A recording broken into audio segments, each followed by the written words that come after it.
still being processed in the area. She was visiting here moments ago, and she will be in the Del Rio area checking up on these conditions. Now, she also wanted to make it a point that the migrants that are currently in the country do have, she said they have court dates, they have paperwork, so there is a process in place for them to continue in the United States before they see an immigration judge, that is, Morgan. All right, NBC's Guad Venegas, who has been there in Texas all week for us. Guad, we really appreciate your reporting. Thank you so much.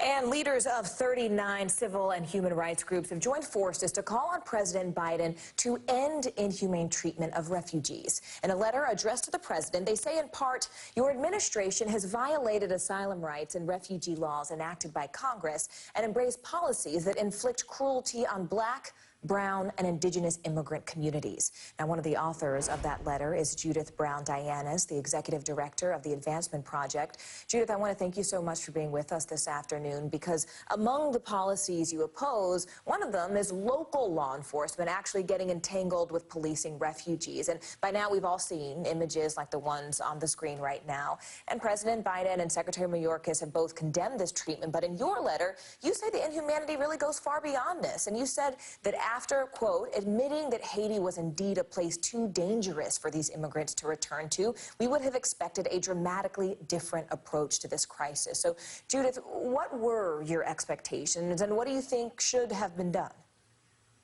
Well, first, I think that when we talk about Black Lives Matter, we mean Black migrant lives matter too. And so what has happened with the Biden administration was immediately a presumption that the Haitians who were at the border did not need asylum.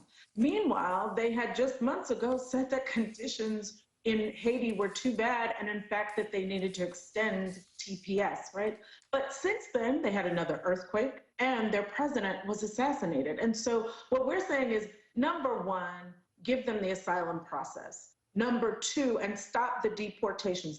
It's estimated that there are about 32 planes that have already been used to deport Haitians back to those conditions in Haiti. The other, of course, is the treatment by Border Patrol. You know, when we look at what happened with those horses, we can't divorce it from what we think about what the kind of images of slavery and slave patrols, but we also shouldn't divorce it from what happened last summer in the streets of this country as people were demanding police reform and changes so that Black lives could be recognized as, and our humanity recognized. Yet Border Patrol acted just like other police. It doesn't matter if they're on horseback or if they're in paramilitary gear, throwing all kinds of tear gas at people. We want to be treated as humans. We deserve to be treated as humans in this country. Judith, just briefly, have you gotten any response from the Biden administration to your letter? Well, the Biden administration did hold a meeting last Friday, and the response was that they would stop the using horses. And that really was not the point, right? That was one of the points that we wanted to raise. And that they were doing humanitarian, they're providing food and water to the folks that are there. But this is what's really important, is that I think that's right. This does not go away.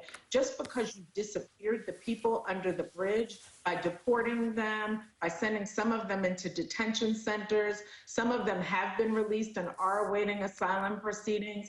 Others, thousands, have been forced back into Mexico where they will be deported.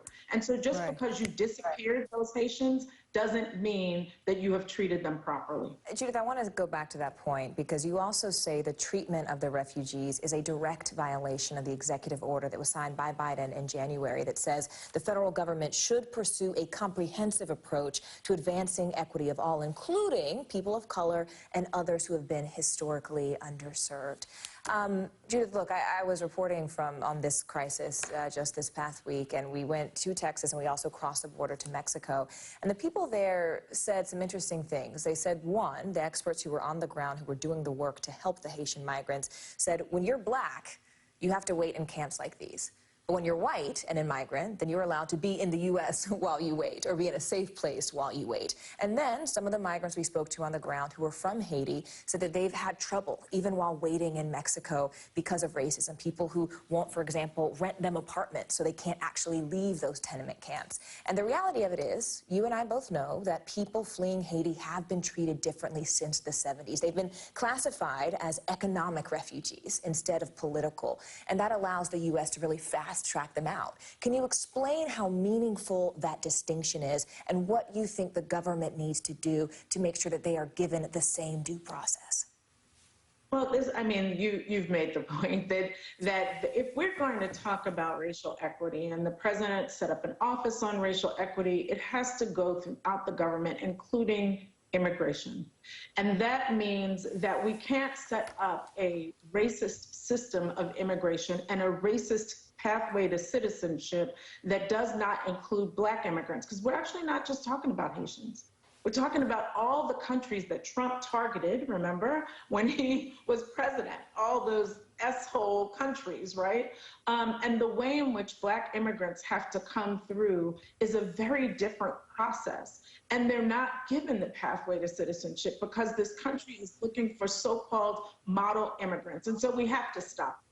And this president has to change course and make sure that Haitians and other Black migrants are treated the same as others. Judith Browne Dianis, thank you so much for your time and your expertise and your perspective. We really appreciate you being here. Thank you. And any moment now, President Biden will return to the White House from Camp David as he prepares for a week that could help define his presidency. On the agenda, the fight over the debt ceiling, infrastructure negotiations, and that crisis we were just discussing on the border. Washington Post White House correspondent Ann Guerin will be here next to help break it all down.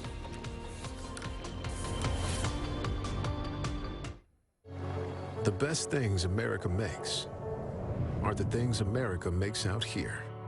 The history she writes in her clear blue skies, the legends she births on hometown fields.